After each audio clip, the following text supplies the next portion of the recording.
बिस्मिल्लाहिर्रहमानिर्रहीम। अस्सलाम वालेकुम फ्रेंड्स, मैं आपका दोस्त वकार ताहिर ख़ान एम्स्टर्डम हॉलैंड से एक बार फिर आप सब दोस्तों और भाइयों की खिदमत में हाजिर हूँ। फ्रेंड्स, हमारे पाकिस्तानी भाई, इंडियन भाई और बंगाली भाई, उनकी ख्वाहिश ये होती है कि वो जापान, कनाडा, अमेरिका आएँ और उसके बाद जो बाकी पब्लिक बच जाती है उनकी ख्वाहिश होती है कि वो शेंगन स्टेट्स में आएँ। अब जापान अगर आप पहुंच भी जाते हैं किसी तरीके से, तो जापान में लीगल होने के लिए जो आपको पापड़ बेलने पड़ते हैं, ऐसा नहीं कि लीगल नहीं हो सकते, लीगल होना एक बहुत मुश्किल मरहला है और अगर लीगल होने के लिए फिर आपको बड़ी प्रॉब्लम फेस करनी पड़ती है। कनाडा दुनिया का सबसे मुश्किल तरीन वीज़ा, वो इतनी आसानी से मिलता नहीं है।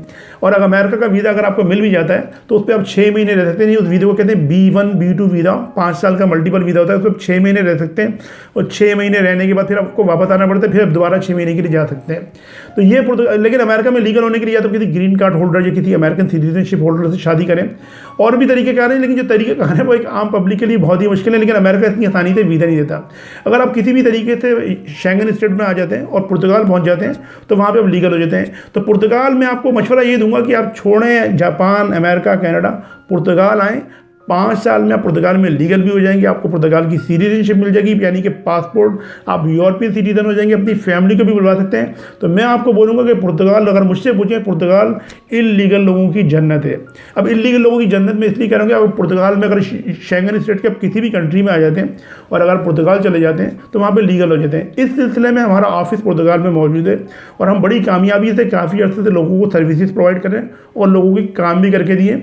और इस साल आप देखेंगे 2023 में हम काफ़ी पैकेजेस लॉन्च करने जा रहे हैं। आगे चल के मैं आपको अपना कॉन्टैक्ट नंबर भी दूंगा, वेबसाइट का भी लिंक दूंगा और फिर आप हमसे रब्ता कर सकते हैं और फिर हम आपको सर्विसेज प्रोवाइड करेंगे। अच्छा फ्रेंड, पुर्तगाल में ये कि अगर आप पुर्तगाल किसी भी तरीके से पहुंच जाते हैं, लीगल पहुँचे, इलीगल पहुँचे, साइकिल पे पहुँचे, रक्शे पे पहुँचे, पैदल, जहाज, किसी भी तरीके से पुर्तगाल पहुँचे, वहाँ पे हो जाएंगे लीगल। अब वहाँ पे पहुँचने का ये क्या 2 तरीका कार है। एक तो आर्टिकल 89 है, यानी आर्टिकल तो वहाँ बहुत सारे हैं। नॉर्मली होता है कि article 89 1 under section 1 under section 2 है। उसके बाद फिर फाइल लॉक, तो फाइल लॉक करवाने का लोग ज़्यादा अमल करते हैं कि वहाँ पर अगर आपकी फाइल लॉक हो जाती है फिर आप वहाँ पर जॉब ढूंढिए। 1.5 से 2 साल आप कॉन्ट्रैक्ट पर जॉब करते हैं, आपका टैक्स जाते रहता है, तो 1.5 से 2 साल में आपका बायोमेट्रिक फिंगर्स का मेल आ जाती है। फिर पहले आपको जो कार्ड मिलता है वो आपको 2 साल का मिलता है, TRP, टेम्पररी रेसिडेंस परमिट, और फिर दूसरा कार्ड मिलता है 3 साल का। और जब पुर्तगाल में आपको 5 साल लीगल रहते हुए जाते हैं तो पुर्तगाल की आपको सिटीजनशिप मिल जाती है। जो पूरे यूरोप के अंदर पुर्तगाल एक ऐसा वाहिद मुल्क है कि जिसकी इमिग्रेशन अभी भी खुली है। आप लीगल आएँ, इलीगल आएँ, किसी भी तरीके से पुर्तगाल पहुँचे, आपको पुर्तगाल में पहुँचते लीगल हो जाएंगे। पुर्तगाल में आप कम पैसों में जॉब, कारोबार भी कर सकते हैं। यानी अगर आपके पास 8, 10, 15 से 20 हज़ार यूरो हैं तो आप बहुत अच्छा कारोबार कर सकते हैं। एक छोटी दुकान भी ले सकते हैं, एक अच्छा रेस्टोरेंट भी ले सकते हैं, एक अच्छा सेटअप कर सकते हैं पुर्तगाल के अंदर। और उसमें एक है कि आप जॉब करना चाहें तो जॉब भी कर सकते हैं। जॉब किसी भी कैटेगरी में कर सकते हैं, ज़रूरी नहीं कि आपने वहाँ पे लेबर कैटेगरी की जॉब करनी है। अगर आपको कोई स्किल आता है, बार्बर हैं, मोटर मैकेनिक हैं, आप प्लम्बर हैं, इलेक्ट्रिशियन हैं, टेक्नीशियन है, आप पुर्तगाल में बहुत अच्छी जॉब कर सकते हैं और बहुत अच्छे पैसे कमा सकते हैं। कुछ लोगों को जब TRP मिल जाती है तो उनको ड्राइविंग लाइसेंस भी मिल जाता है।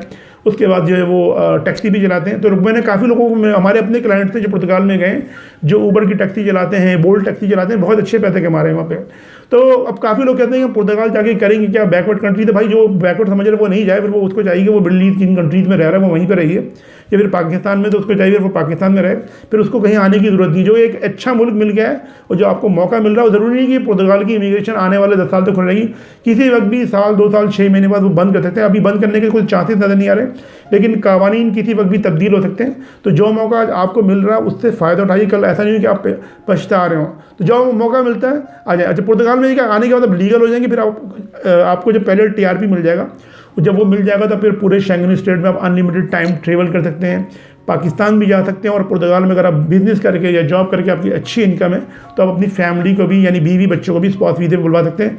बीवी बच्चे भी यहाँ पे सेटल हो जाएंगे और 5 साल बाद जब आपको पुर्तगाल की सिटीजनशिप, जिसे पासपोर्ट कहते हैं, वो मिल जाएगा तो फिर आप पूरे यूरोपियन यूनियन की किसी भी मुल्क में जाके रहना चाहें, जॉब करना चाहें, कारोबार करना चाहें, रह सकते हैं। इसके अलावा US, Canada, Australia, New Zealand, Japan, South Korea 90 days on अराइवलिटी, यानी पुर्तगाल का पासपोर्ट बहुत स्ट्रॉन्ग पासपोर्ट है। यानी अगर मुझसे पूछें और मेरी ऑब्जर्वेशन पूछे तो पुर्तगाल का passport Netherland, Germany, France, UK और कनाडा और अमेरिका से भी ज़्यादा स्ट्रॉन्ग पासपोर्ट है। अब वो पूछे क्यों, उस हवाले से मैं फिर किसी वक्त नेक्स्ट टाइम वीडियो बनाऊंगा तो आपको एक्सप्लेन करूँगा। अच्छा फ्रेंड्स, अगर आपको पुर्तगाल में सर्विसेज चाहिए, फाइल लॉक करवानी है या और भी किसी भी तरह की आपको सर्विसेज चाहिए, तो इस हवाले से ये मैंने आपको नंबर नज़र आ रहा है स्क्रीन पे, आप इस सिलसिले में हमसे रब्ता कर सकते हैं। गुजारिश है आपसे ये कि आप कॉल नहीं कीजिए, आपका अगर कोई जो आपका प्रोफाइल भेजिए, लिख के प्रोफाइल ये कि आपकी इनकम कितनी है, जॉब कितनी है, और फिर हम आपको, अगर आप अपना वीज़ा प्रोसीड वगैरह करवाना चाहते हैं, आपको चाह रहे हैं कि शेंगन स्टेट का वीज़ा मिल जाए, यूके, यूएस, कनाडा वगैरह का, तो स्टूडेंट वीज़ा वगैरह हम सारे काम करते हैं। लेकिन उसके लिए मैं आपको गुजारिश करूँगा कि कॉल बुक करवा लें, उसमें डिटेल से बात हो जाएगी। असेसमेंट कॉल बुक करवाएं,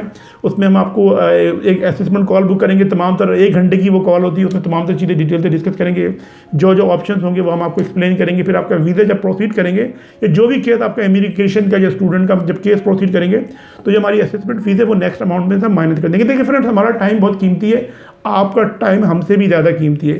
तो टाइम आप किसी का ले रहे हैं, किसी कंसल्टेंट का, तो फिर वो आपसे चार्ज करेगा। और अगर आपका कोई मुख्तसर सवाल है तो वो आप मुझसे ज़रूर पूछिए, मैं उसका जवाब दूंगा। लेकिन अगर मुझसे डिटेल से पूरा प्रोसीजर मालूम करना चाह रहे हो, आप चाह रहे हैं भाई अपनी असेसमेंट करवाएं, आपके लिए कौन सी कंट्री ज़्यादा सूटेबल है, तो वो भी हम करने के लिए तैयार हैं। आप हमारे भाई, हम आपकी खिदमत करने के लिए तैयार हैं, लेकिन आप हमारी भी मजबूरियाँ समझें और हमारे भी टाइम की अहमियत को समझें। तो ये तमाम तो चीज़ें। आप सब अपना बहुत बहुत ख्याल रखें, अपने पेरेंट्स और अपने बुजुर्गों का बहुत बहुत ख्याल रखें, और अपने भाई के चैनल का। मैं आपसे मिलता हूँ अपनी नेक्स्ट वीडियो में। अस्सलाम वालेकुम, अल्लाह हाफिज़।